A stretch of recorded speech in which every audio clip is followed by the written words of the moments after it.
thanks for being here. Why are we here? Well, to say there's just minor turbulence at Newark Airport and the FDA, that'd be a big what'd I say? Oh, sorry. They're a mess too. Okay. So why are we here? Well, to say that there is just minor turbulence at Newark Airport and the FAA, that would be the understatement of the year. We're here because the FAA is really a mess. This mess needs a real forensic look, a deep look into it. We know that airlines have been canceling flights. We have ATC folks giving warnings. We have a 1990 technology being used in 2025. And we have safety issues, plain and simple. So today, I'm demanding a full Inspector General investigation as to what went on. I have asked the Office of Inspector General to thoroughly investigate what's going on at Newark and in the East Coast so these problems don't get worse and spread all across the nation. The chaos at Newark could very well be a harbinger if issues like these aren't fixed and if the FAA can't get real solutions off the ground. What are some of the problems? First, there's an unresolved and nationwide air traffic controller shortage. Second, DOJ hacked a chainsaw and fired many people at the FAA who have not been replaced. 3, the technology is old and must be updated. It was one of the things that happened at Newark is a copper wire burnt. Why are we using copper wire in 2025? Have they heard of fiber? And 4, depleting federal funds that the administration cannot ignore in the upcoming budget. They've got to invest more in the air traffic control system. So all this is a larger warning that we have to heed. According to reports, insiders say that Newark's controllers, tasked with managing the third highest, busiest airspace, have long warned the FAA of these problems. Newark's air traffic controllers have long warned the FAA that there are problems here. But the FAA waited. There was chaos. There were cuts. And so that's why the Office of the Inspector General at the Department of Transportation must comb the FAA's administrative, operational, and capital functions right away. We need the Office of Inspector General to look into how the FAA is managing its multifold mission of keeping the flying public safe and the airspace efficient amid the national air traffic controller shortage, possible political pressures, and tech failures. And this thorough investigation, I've asked in the letter that you have, 4 specific questions be answered and be answered quickly. First, why were the Potomac TRACON, that's the air traffic control towers, so let me put it that way so I'm not using jargon.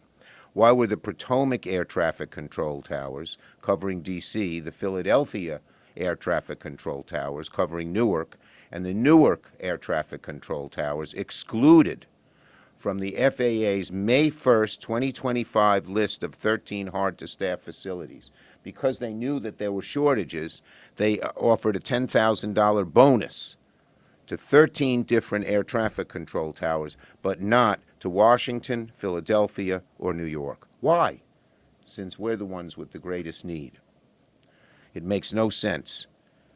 These are the places where the shortage creates real problems. Second, how much has the recent loss of several thousand experienced safety and support personnel due to DOJ firings and resignations, forced and voluntary, contribute to the current chaos? Large numbers of people were fired and others were quit because they saw what mismanagement was coming from DOJ. How has that affected things? Third, what is the plan to replace the decades-old technology, equipment, and infrastructure, which now uses copper wires and floppy disks? That shows you how ancient it is in a key place. And fourth, what is the plan to quickly fill the critical leadership vacancies at the FAA, including the FAA's Air Traffic Organization? The head of the FAA's Air Traffic Organization, one of the key people to manage the airports, recently resigned. He announced his retirement many believe out of frustration with how the FAA is managed under the Trump administration. Who's replacing him? Is the person qualified? How quickly can they get them? So who is guiding the agency runway here? Where is the competent leadership? Look, Newark Liberty, the airport, will continue to grapple with very significant operational disruptions if the critical shortages of air traffic controllers continues without a solution. And longer term, other airports in the nation will have the same problems we've seen at Newark if nothing is done. So we need a thorough forensic look. We'll take questions on this subject. Yes. Hi, Senator. Two questions. Have you had any direct communication with either Secretary Duffy's office or President Trump on this? Obviously, the airport's not working, serves no one, regardless of party.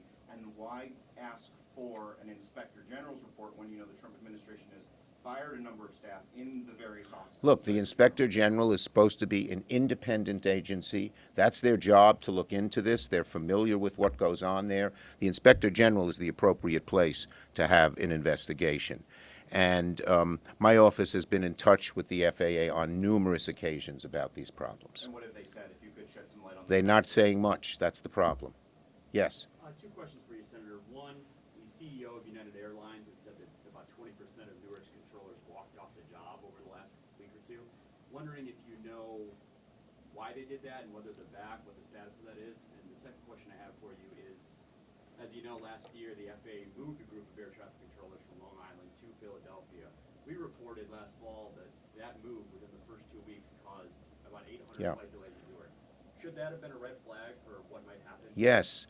I think moving to Philadelphia, which the FAA wanted to do, made the problem worse. It was still bad, but it made it worse. And that has to be looked into by the Inspector General. And as for the first, I don't know the answer for why they walked off. Okay? All right, I'm going to get in the car and go to D.C. right now. Senator, we were promised an update on the 9/11 health fund. Yes, you were. You were. Okay. You should talk first. You did speak with. Yeah. Okay, so yesterday I spoke with two of the people who were fired from the 9/11 Health Organization, one a doctor and one who does intake of new people who have cancers that might have been caused by the smut that was in the air after 9/11. And it is outrageous. It is outrageous that they fired first 16 people, now another 16 people, and people who need help, who are heroes, who rush to the towers, every day are coming down with new cancers and new illnesses. And if the air traffic, and if the 9/11 Health Organization doesn't have the personnel, these people are going to get sicker. It's just outrageous. And we are demanding, first, we are demanding that these people be rehired. But second, we're asking our Republican congressmen who have twice, I don't begrudge them, they're trying to help, Garbarino and others, but they've twice gone to the gone to the administration and asked that they be rehired. They came back and gave us assurances they'd be rehired. Not only were they not rehired, but another 16 are now fired. So I believe that these Republican congressmen should say they are going to withhold funding from next year's budget and not vote for it unless money is put in for these folks. Leader Schumer, may I ask you quickly about the crypto bill, since it's one of your next tasks in Washington? What amendments are you seeking? We're discussing it. As you saw, nine senators sent a letter saying they need some amendments. I believe we need some amendments. One of the things I'm focused on is Tether, which is an overseas company that, according to reports and intelligence documents that I've seen, has laundered money to very bad places. Okay? Would President Trump have to be kept from reciprocity? I'll leave it at the Tether right now. Okay? Okay, we're checking other amendments as well. Okay? Thank you, everybody.